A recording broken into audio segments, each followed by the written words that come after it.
Pegar nossas Bíblias neste momento, vamos abrir na Epístola de Paulo aos Efésios. Estamos estudando essa epístola já há algum tempo, e hoje eu quero gastar ainda um pouco mais de tempo falando a respeito do terceiro bloco de bênçãos que Paulo apresenta em Efésios capítulo 1. Os irmãos já sabem, né? Já estão cansados de ouvir nas últimas ministrações que Paulo apresenta 3 blocos de bênçãos provenientes do Deus Trino, do Deus único que se apresenta enquanto Pai, Filho e Espírito Santo, para todos aqueles que ou são alvos do sumo propósito de Deus, ou daqueles que exercem fé no Evangelho. Então, esse terceiro bloco, capítulo 1 de Efésios, versículos 13 e 14, que diz assim: em quem também vós, depois que ouvistes a palavra da verdade, o Evangelho da vossa salvação, tendo nele também crido, fostes selados com o Santo Espírito da promessa, o qual é o penhor da nossa herança, até o resgate da sua propriedade em louvor da sua glória.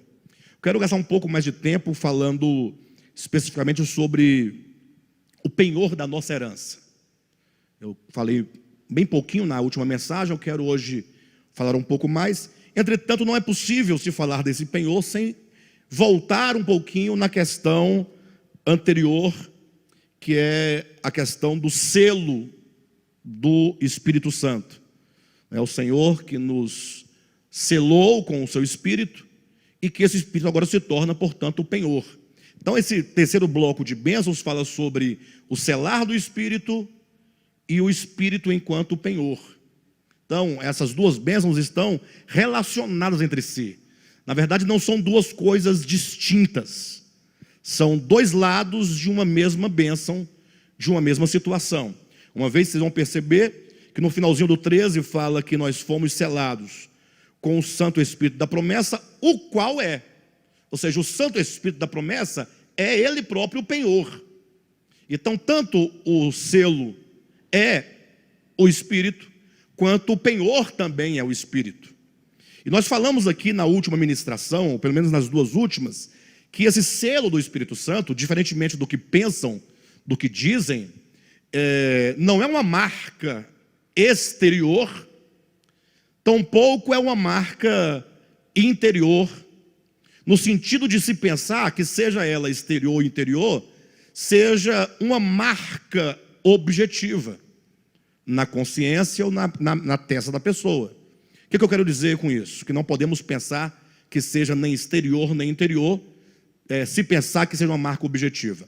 É o velho problema que eu estou insistindo já há bastante tempo.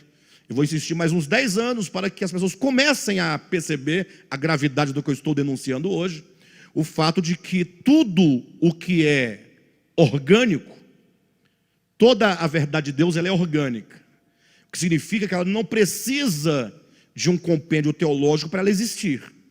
Ela é como um fato que está presente na criação, e sobretudo, falando do homem, é algo que está presente no homem, que faz parte ou da ação criadora de Deus original, ou da obra que o próprio Deus em nós vai realizando, no aspecto positivo. Porque, por exemplo, o pecado, o que disseram sobre o pecado?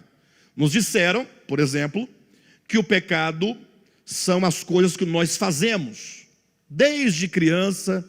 Desde a tenra idade nós somos orientados a que nós devemos tomar o cuidado com o que nós falamos, a palavra que sai dos lábios, ou com a ação que procede das nossas mãos.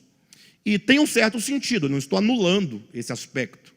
Mas o fato é que quando Cristo fala nos evangelhos, ele aponta não para os efeitos, mas ele aponta para a causa. Ele diz que o problema do pecado é uma questão orgânica.